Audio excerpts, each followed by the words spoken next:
Hello everyone. So in this video we will see the remaining part of the second unit.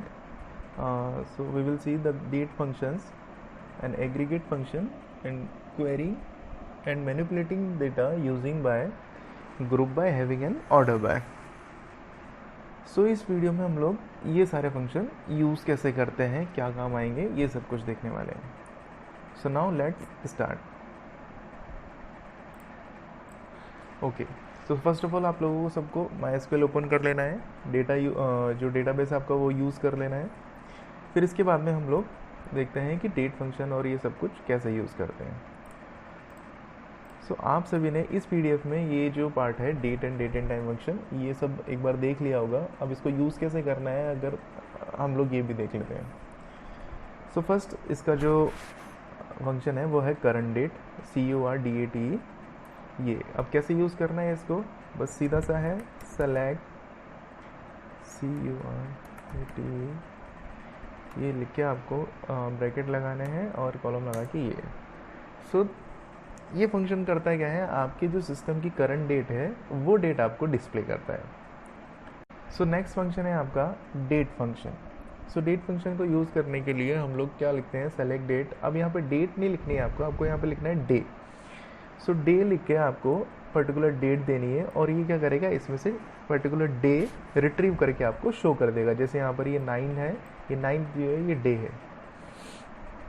अब आपको करना क्या है, कैसे यूज़ करना है, सेम फंक्शन यहाँ आ जाइए तो लिखिए सेलेक्ट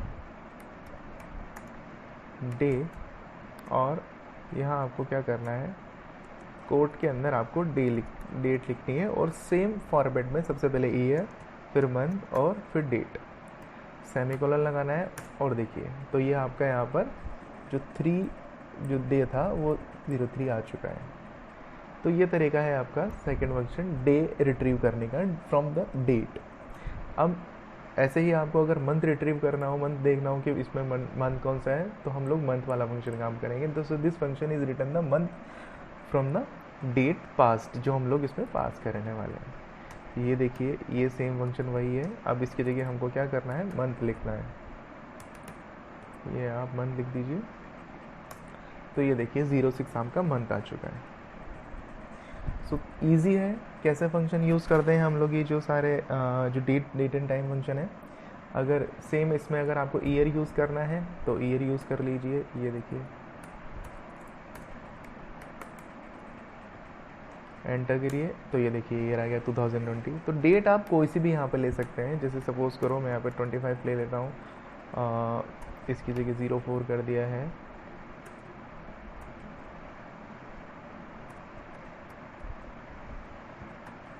ये देखिए सो ये ईयर आ गया है.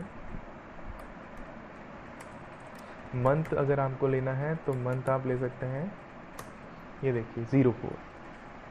तो ये तरीका है आपका ये सारे फंक्शन यूज़ करने का. अब सपोज़ करो आपको डे नेम चाहिए कि कौन सा डे है, वेंसडे है, ट्यूसडे है, फ्राइडे है, कौन सा डे है. तो आपको बस आगे जहाँ हम लोग मंथ, डे और ये डेट वगैरह सब कुछ लिख रहे हैं वहाँ पे आपको क्या लिखना है, डे नेम लिखना है.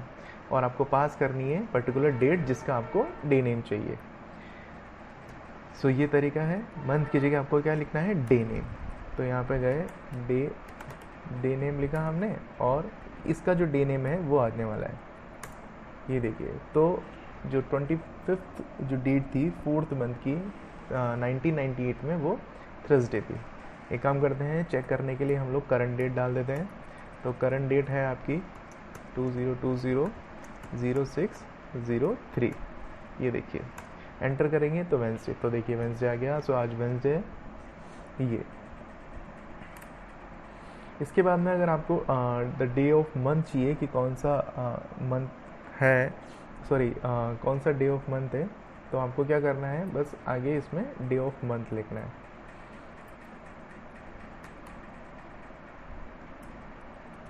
सो डे ऑफ मंथ वही 03 आने वाला है. डे ऑफ, स्पेस नहीं देना है आपको, ये ध्यान रखिए. तो ये देखिए तो थर्ड जो डे है वो मंथ का आ चुका है. अब इसके बाद में देखेंगे हम लोग the day of week. So week का कौन सा ये जो डे है, तो बस आपको क्या करना है, मंथ की जगह सीधा सा वीक लिखना है। ये लिखिए, ये देखिए, ये एंटर कीजिए, तो ये देखिए। सो फोर्थ डे ऑफ वीक ये चालू होगा आपका संडे से। So Sunday, Monday, Tuesday and Wednesday. So Wednesday आपका फोर्थ डे हो गया। तो ये था आपका डे ऑफ वीक। अब इसके बाद में हम लोगों को देखना है सो डे ऑफ ईयर की कौन सा जो डे है पूरी कौन से पोजीशन पे, ये जो आज वाला जो डे है पूरे ईयर में वो कौन सी पोजीशन पे है। तो बस सीधा सा क्या है, सेलेक्ट के बाद में आपको लिखना है डे ऑफ ईयर। जहाँ हम लोग डे ऑफ वीक लिख रहे हैं वहीं पे आपको डे ऑफ ईयर लिखना है। ये देखिए, ईयर लिख दिया, करंट डेट ले रखी है हमने।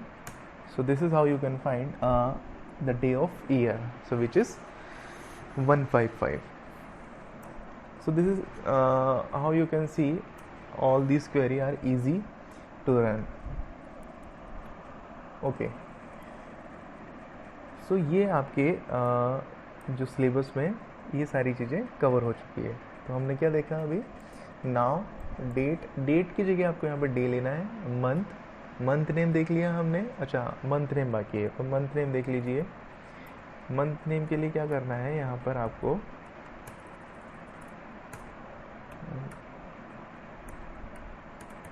ये मंथ नेम आपने यहाँ पे डाल दिया और एंटर कीजिए, तो देखिए जून आ गया है। ठीक है, अब देखते हैं क्या बाकी रह चुका है। हाँ, तो मंथ नेम हो गया, आपका ईयर हो गया, हमने डे निकाल लिया है और डे नेम भी निकाल लिया है। So this is how you can use the date function. So now it's time to aggregate function. So aggregate function use करेंगे हम लोग, जिसमें हम आपको यूज़ करना बताएंगे max, min, average, sum, count and count star. ये काउंट स्टार और काउंट में बस डिफरेंस इतना ही है कि काउंट के अंदर हम लोग पर्टिकुलर कॉलम का नेम दे देंगे, जिसमें क्या होगा कि ये करेगा जो भी आपके नल वैल्यूज़ होगी उनको सबको एलिमिनेट करके बाकी सब वैल्यू को काउंट कर लेगा, और ये आपके सारी वैल्यू को काउंट करेगा। अब ये होगा कैसे, हम लोग अभी देख लेते हैं आगे। सो ये वही PDF आप एक बार निकाल लीजिएगा जब भी आप लोग प्रैक्टिस करें। तो इसके अंदर हम लोगों को वही टॉपिक निकालना है, एग्रीगेट फंक्शन वाला। तो ये देखिए आपके एग्रीगेट फंक्शन आ चुके हैं, ये देखिए। सो सबसे पहले हम लोग यूज़ कर लेते हैं AVG।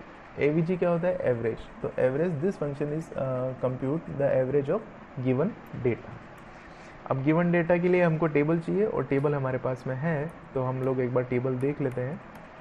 Select star from employ. So ये आपकी एम्प्लॉय आ चुकी है टेबल। पहले आपने देखा होगा कि इसमें एक सिटी करके जो एट्रीब्यूट था ये नहीं था, मैंने इसको ऐड किया है ताकि हम लोग जब काउंट यूज़ करेंगे तब हमको काउंट और काउंट स्टार में डिफरेंस पता चल जाएगा। Okay, so first of all हम लोग एग्रीगेट फंक्शन में से एवरेज यूज़ करते हैं। सो एवरेज यूज़ करने के लिए क्या करना पड़ेगा, सेलेक्ट AVG और ब्रैकेट में जिस भी आपको एट्रीब्यूट का कॉलम का एवरेज फाइंड करना है वो यहाँ पर लिखना है, और बाद में फ्रॉम जो आपका टेबल है वो उसका नाम। तो देखिए लिखते हैं सेलेक्ट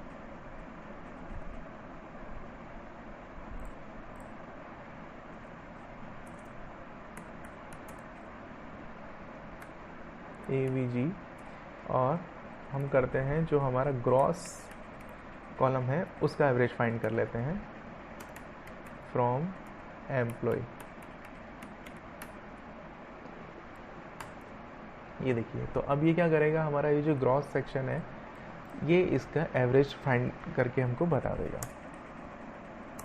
तो ये देखिए, ये आपका एवरेज आ चुका है ग्रॉस फंक्शन का। ऐसे ही आप लोग अगर किसी और एट्रीब्यूट का अगर निकालना चाहते हैं तो निकाल सकते हैं, लेकिन उसके लिए कंपलसरी ये है कि उसका जो डेटा टाइप होगा वो इंटीजर होगा, मतलब कि इंटीजर वैल्यू का ही आप एवरेज निकाल पाएंगे।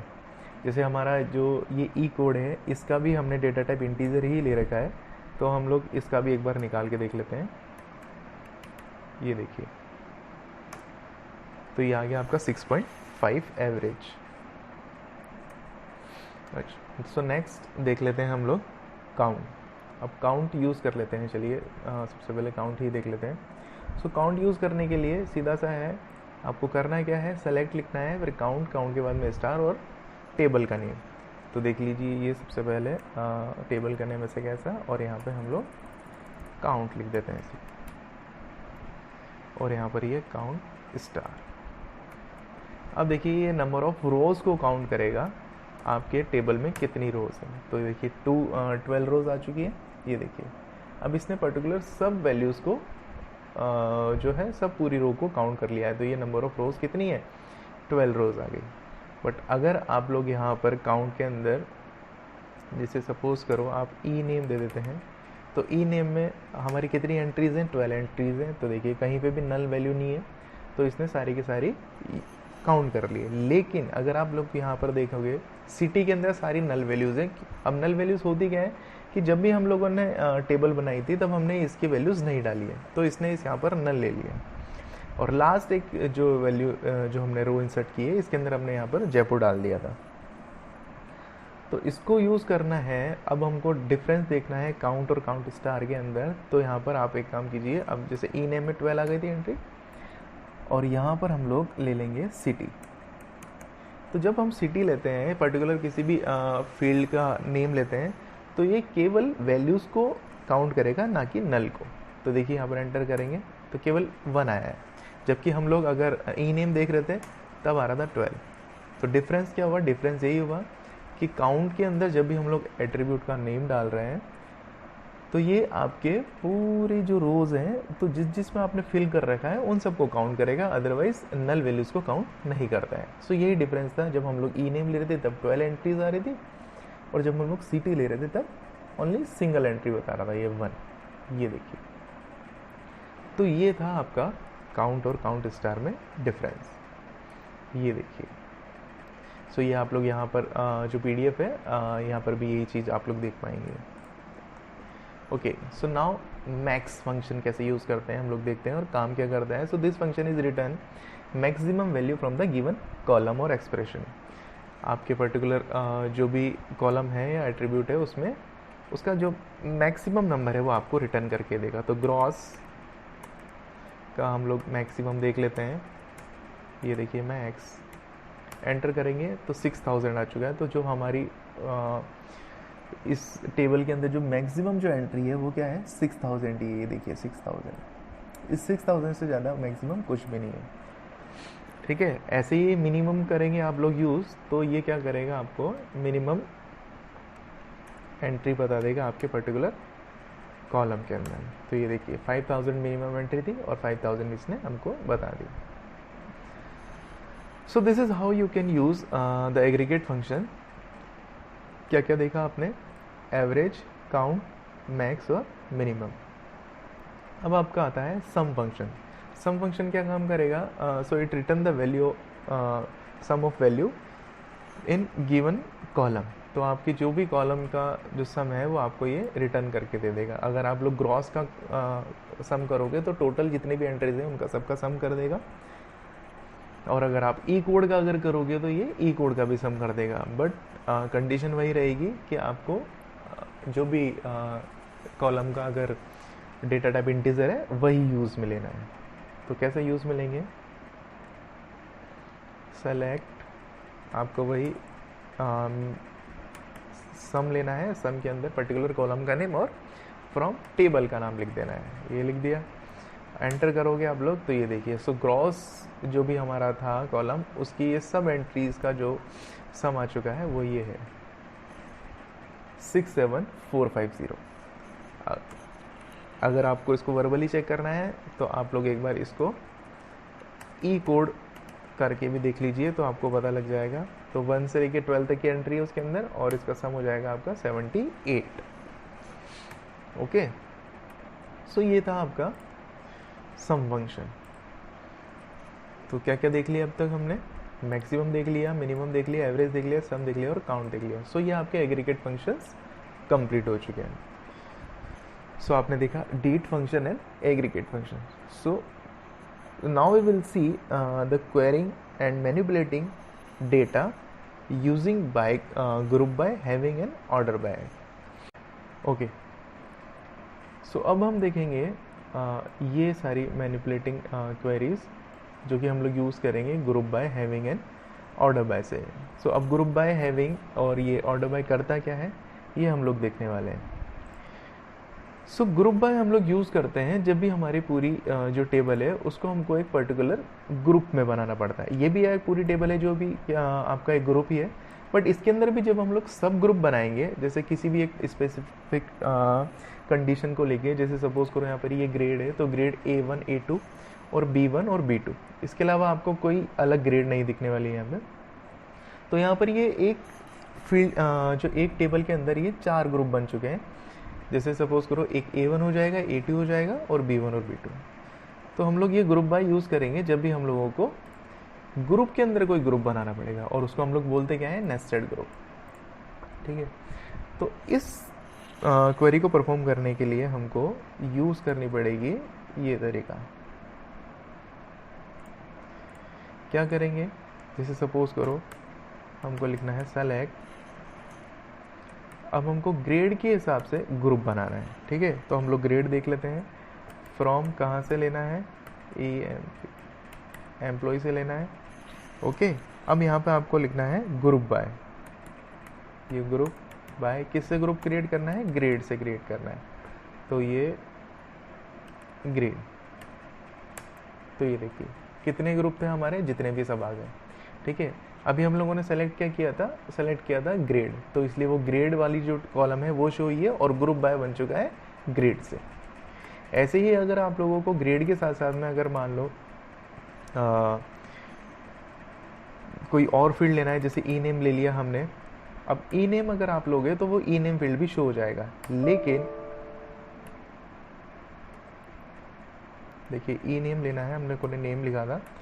ओके, अब यहाँ पर दिक्कत क्या होगी कि ये आपको पर्टिकुलर सिंगल नेम ही बताएगा, जैसे कि A1 में से एक ले लिया, A2 में से एक ले लिया, B1 में से एक और B2 में से एक ले लिया। अब हमको यूज़ करना है, जैसे सपोज करो अब क्वेरी है हमारी कि हमको पता करना है कि कितने पर्सन अलग अलग ग्रुप में हैं। सो टोटल पर्सन हमारे पास में कितने हैं, 12। यहाँ पर देखोगे आप लोग ये 12 एंट्री है, बट हमको फाइंड करनी है ये कि ये जो ग्रेड है अलग अलग 4 ग्रुप में जो डिवाइड कर रखा है, इनमें कितने कितने पर्सन हैं। तो उसको फाइंड करने के लिए हमको काउंट करना पड़ेगा कि कितने पर्सन है। तो उसके लिए हमको यहाँ पर यूज़ करनी है क्वेरी। अब मैनिपुलेट कैसे करेंगे, देखिए ये ग्रेड ऐसे कैसे लिखना है, आपको यूज़ करना है काउंट फंक्शन। तो काउंट फंक्शन यूज़ करना है, देखिए ऐसे काउंट यूज़ करने के लिए काउंट लिख देते हैं हम, और काउंट के अंदर पर्टिकुलर ई नेम लिख दिया हमने, जिससे वो काउंट कर लेगा।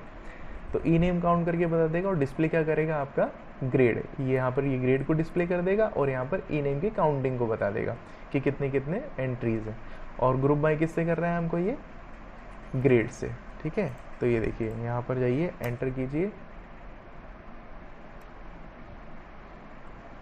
ये एंटर, तो देखिए आ गया है, काउंट कर लिया इसने ई नेम। तो फर्स्ट जो A1 ग्रुप में है उसमें है 5 मेंबर, A2 में है 2 मेंबर, B1 में है 2 मेंबर और B2 में है 3 मेंबर। तो टोटल मेंबर आप काउंट कर लीजिए, ये 12 हो जाएंगे। और हमारे पास यहाँ पर भी कितने टोटल मेंबर थे, 12। सो ये तरीका है आपके ग्रुप बाय फंक्शन यूज़ करने का। क्या किया था आपने, अलग अलग कैटेगरी के हिसाब से आप लोगों ने ग्रुप बाय कर दिया था पूरी टेबल को। अब सपोज करो हमको देखना है, जैसे एक बार वापस मैं आपको यहीं पे ही टेबल बता देता हूँ। सेलेक्ट स्टार,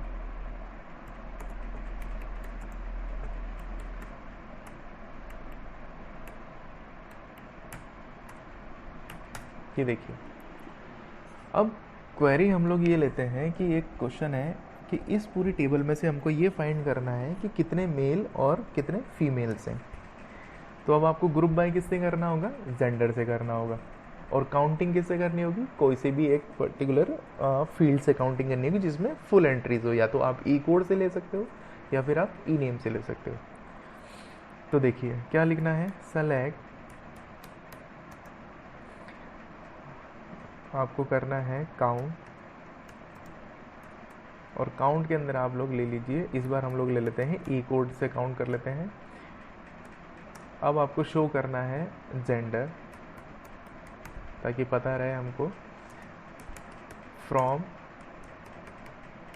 एम्प्लॉय और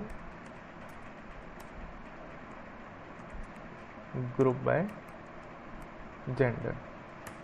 ठीक है, एंटर कीजिए तो ये देखिए, तो कितने फीमेल और कितने मेल है, फीमेल आ गए आपके 6 और मेल आ गए आपके 6। So this is how you can use the group by function और manipulate your data by the group by. Okay, so अब हम देखेंगे हैविंग, कि हैविंग आगे कैसे यूज में लेते हैं और इसका क्या यूज है। तो हैविंग देखिए, अब हैविंग इसी के जस्ट आगे है, तो placing the condition on group by. ठीक है, अब जो भी हम लोगों ने यहाँ पर ये जो ग्रुप बाय फंक्शन यूज़ किया था, इसके ऊपर और कोई अगर कंडीशन आपको अगर लगानी है तो वो हम कैसे लगाएंगे। So by having we can filter the data by the aggregate function. मतलब कि हम क्या कह सकते हैं कि जब भी हम लोगों ने ग्रुप बाय लगाया है, तो उसके अंदर हम लोग इसको फिल्टर कर सकते हैं, इसके पर्टिकुलर डेटा को। अब कैसे फिल्टर करेंगे, देखिए अभी देख लेते हैं। जैसे कि हम लोगों ने यहाँ पे यूज़ किया था एक ये फंक्शन सेलेक्ट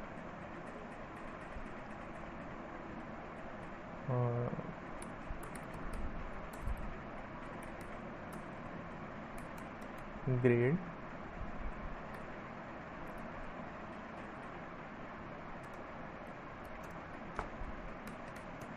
काउंट कर लेते हैं ई कोड को एक बार।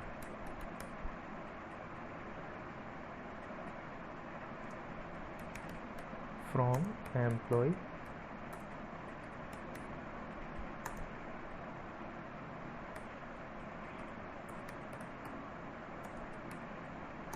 ग्रुप बाय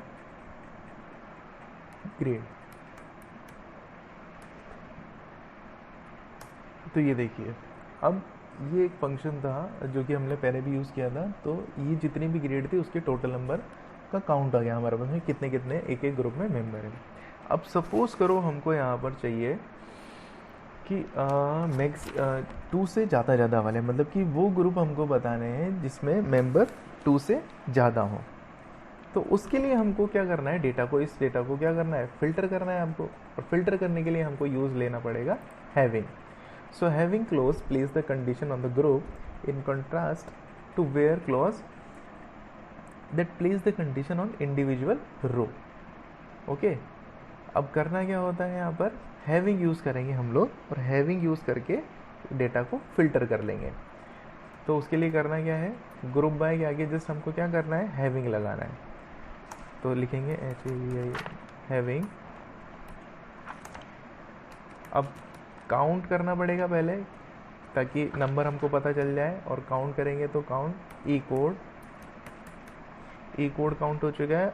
और यहाँ पर किससे ज़्यादा लेना है, ग्रेटर देन 2। तो जैसे ही आप लोग इसको रन करेंगे तो ये देखिए ये आ गया। सो जितने भी मेंबर हैं जिसमें 2 से ज़्यादा हैं ग्रुप, वो सारे शो हो गए। सो ये तरीका है हैविंग यूज़ करने का। क्यों यूज़ करा है हमने, to filter our data after using by group by. जब भी हम लोगों ने ग्रुप बाय यूज़ करा है, उसके बाद में जब हमको डेटा को फिल्टर करना है, तब हम लोग हैविंग यूज़ करते हैं। सो देखिए यही चीज़ बता रहे हैं यहाँ पर, to display the job where the number of employ is less than 2। तो इसने क्या किया है, जॉब जो इसका फील्ड है वो लिया है और काउंट उसको स्टार कर लिया है। फ्रॉम एम्प्लॉय करके इसकी टेबल थी, और ग्रुप बाय कर दिया इसने जॉब से। और हैविंग के अंदर काउंट कर लिया सबको, और लेस देन 2 ले लिया। तो इसने लेस देन 2 बोला था, तो इसने लेस देन 2 ले लिया। और हमने यहाँ पर लिया है ग्रेटर देन 2। ये देखिए, अगर आपको यहाँ पर ग्रेटर देन 2 की जगह लेस देन 2 लेना है, तो आपको लेस देन 2 ले लीजिए, सीधा लेस देन लगा दीजिए। तो ये देखिए empty set. So less than 2 तो कोई है ही नहीं, क्योंकि सबसे लेस देन 2 है। ठीक है, लेस देन 3 लेते हैं, क्योंकि हमारे पास 3 की एंट्री है। तो ये देखिए, सो लेस देन 3 में सारे लेस देन 2 वाले आ गए आपके। सो ये जो ग्रेड A2 है और ग्रेड जो B1 है, इसके अंदर 2 मेंबर्स हैं, जो कि लेस देन 3 हो गया, या इसने शो कर दिया। So this is how you can use having functions. So now we will see the order by. अब ये ऑर्डर बाय काम क्या करता है, so order by, so this clause is use to sort our data. कि हमारे data को sort करना है। अब सॉर्ट का मतलब क्या होता है कि जैसे आप लोग असेंडिंग ऑर्डर में सॉर्ट कर दो, या फिर जो अलग अलग डिसेंडिंग ऑर्डर में सॉर्ट कर लो, या फिर आप लोगों के फोल्डर के अंदर जब भी बहुत सारी फाइल्स होती है तो अब आप लोग सेलेक्ट करोगे और वहाँ पर सॉर्टिंग का एक ऑप्शन आता है जिसमें आप लोग name wise, the last save date और अलग अलग क्राइटेरिया होता है जिससे आप लोग उसको सॉर्ट कर सकते हो। तो यहाँ पे हम लोग जो ऑर्डर बाय यूज़ करेंगे वो असेंडिंग और डिसेंडिंग ऑर्डर में यूज़ करेंगे। सो देख लेते हैं क्या तरीका दे रखा है इस पीडीएफ के अंदर। ये देखिए, sorting result. So whenever the select query execute, so the resulting row appear in a preceding order. जैसे कि आपको पहले से आप लोगों ने जो सेव कर रखा है सेम उसी ऑर्डर में आपको शो करेगा जब भी आप लोग केवल select query यूज़ करोगे। So the order by clause allow sorting our query result. The sorting can be done either in ascending or descending order, and the default is ascending. मतलब कि जब भी आप लोग ऑर्डर बाय यूज़ करोगे तब अगर आपको असेंडिंग करना है तो आप लोग असेंडिंग लिख दो, और डिसेंडिंग करना है तो डिसेंडिंग लिख दो यहाँ पर। जैसे कि ऑर्डर बाय में यहाँ पर आप लोगों को असेंडिंग और डिसेंडिंग लिखना पड़ेगा। ओके, और लेकिन अगर आप लोग कुछ भी नहीं लिख रहे हैं तो ये जो बाय डिफ़ॉल्ट है वो कैसे करेगा, असेंडिंग ऑर्डर में आपको सॉर्ट करके बता देगा। ठीक है, तो देख लीजिए कैसे करते हैं। ये क्वेरी का फॉर्मेट आपको यहाँ पर ये दे रखा है, और ये क्वेरी का एक एग्जाम्पल आपको यहाँ पे दे रखा है। हम लोग हमारे टेबल में यूज़ करेंगे, तो हम लोग करते हैं जैसे कि सेलेक्ट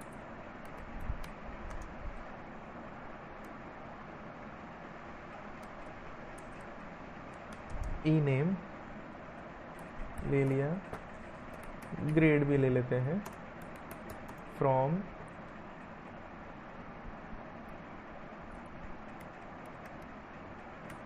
एम्प्लॉय। अभी केवल हमने दो ही नेम लिए हैं, तो दो नेम लिए हैं। अगर आप यहाँ पर अगर आप लोग एंटर करोगे तो केवल ये दो नेम जैसे कि पहले जो सेव थे उसी फॉर्मेट में, उसी ऑर्डर में ये यहाँ पर आपको सेव आप शो हो जाएंगे। अब यहाँ पे आपको क्या करना है, ऑर्डर बाय यूज़ करना है और इनको सॉर्ट करना है। अब ऑर्डर बाय यूज़ करने के लिए क्या करते हैं हम लोग, सीधा सा आपको लिखना है ऑर्डर बाय, और जिस भी फील्ड और के हिसाब से आपको सॉर्ट करना है उसका नेम लिख दीजिए। तो आप लिखेंगे ओ ऑर्डर बाय, एक काम करते हैं ग्रेड से कर लेते हैं, क्योंकि ये जो ई नेम है, ई नेम में तो वैसे ही पहले से ही ऑर्डर बाय से हो रखा है, तो हम लोग ग्रेड से करके देख लेते हैं। तो ये ग्रेड लिख दिया है। ग्रेड के बाद में आप यहाँ पे इसको एंटर प्रेस कीजिए। तो देखिए सबसे पहले ये A1 वाले आ गए, फिर A2 वाले आ गए, फिर B1 और ये B2। अभी आप लोगों ने यहाँ पे ना ही असेंडिंग लिखा है और ना ही डिसेंडिंग, तो बाय डिफ़ॉल्ट क्या आ गया, ये असेंडिंग। अगर आपको इसको डिसेंडिंग ऑर्डर में यूज़ करना है तो क्या करना है, ऑर्डर बाय के बाद में कॉलम नेम, और कॉलम नेम के बाद में ये सीधा सा डिसेंडिंग का शॉर्ट फॉर्म DESC लिखना है। देखिए क्या करना है, ये लास्ट क्वेरी और इसके आगे लिख दिया DESC। एंटर कीजिए तो सबसे पहले B2 आ गया, और B2 के बाद में B1, B1 के बाद में A2 और A1 आ गया। सो ये तरीका है आपका ऑर्डर बाय यूज़ करने का। अगर आपको इसको किसी और फील्ड में यूज़ करना है, जैसे कि सपोज़ करो ऑर्डर बाय हम लोग ले लेते हैं ई कोड, तो ई कोड से देखिए जो सबसे लास्ट वाला है वो लास्ट वाला, अच्छा अब आपको ई कोड शो नहीं हो रहा है, लेकिन जो सबसे लास्ट एंट्री थी, ये जो प्रियो है, ये सबसे लास्ट एंट्री थी आपके यहाँ पर, ये वो सबसे लास्ट में आ जाएगी। ये देखिए ये प्रियो, ठीक है। अभी देख, अब इसके साथ साथ में हम लोग ई कोड भी ले लेते हैं, ये ई कोड। तो ये देखिए सबसे पहले 12 आ गया, 11 आ गया, 10 और ये सारी चीज़ें। अब देख लेते हैं हमारे ये जो नाम है ये भी असेंडिंग ऑर्डर में ही पहले से सेव्ड थे या नहीं। अभी देख लेते हैं इसको। तो ई कोड की जगह हम लोग ई नेम ले लेते हैं, ये लीजिए। तो ये देखिए जो 11th वाला जो नेम था वो चिराग, ये असेंडिंग ऑर्डर में नहीं था। तो ये इस तरीके से आप लोग ऑर्डर बाय यूज़ कर सकते हैं। इस वीडियो में आप लोगों ने देखा the date function, aggregate function and query and manipulating the data using group by having and order by. आप लोग हमारी अपनी क्वेरी को कैसे मैनिपुलेट कर सकते हो according to the given task कि पूछा गया है उस हिसाब से आप कैसे मैनिपुलेट करना चाहते हो, तो आप लोग ग्रुप बाय हैविंग और ऑर्डर बाय से आप लोग उसको मैनिपुलेट कर सकते हो। एग्रीगेट फंक्शन कैसे यूज़ करते हैं, मैक्सिमम फंक्शन कैसे काम आया, क्या इसने आउटपुट दिया, मिनिमम एवरेज सम काउंट, और काउंट स्टार में क्या डिफरेंस हुआ है ये आप लोगों को पता लग चुका है। और ये जो डेट फंक्शंस है सारे, now, date and and one, ये सब कुछ। सो अब आपको करना क्या है, आप लोग डेटाबेस क्रिएट कीजिए, टेबल क्रिएट कीजिए, और टेबल आप लोग कोई सी भी फॉर्मेट में ले सकते हैं। जैसे कि यहाँ पे मैंने एक कंपनी का टेबल बनाई है। आप लोग स्कूल या अपने क्लास से रिलेटेड कैसी भी टेबल बना सकते हैं जिसमें कुछ जो है एट्रीब्यूट आप लीजिए आपके इंटीजर टाइप के, कोई कुछ कॉलम लीजिए कैरेक्टर टाइप की, जैसे कि ये कैरेक्टर सिंगल कैरेक्टर है, और कुछ लीजिए वैरचर, और इस तरीके से आप लोग एक टेबल बनाइए जिसमें आप लोग सारी तरीके की ये जो क्वेरीज़ हैं आपके कोर्स में ये आप रन कर पाएंगे। अगर फिर भी कोई दिक्कत आती है तो आप मैसेज कीजिए, जो भी आपकी प्रॉब्लम है। Thank you.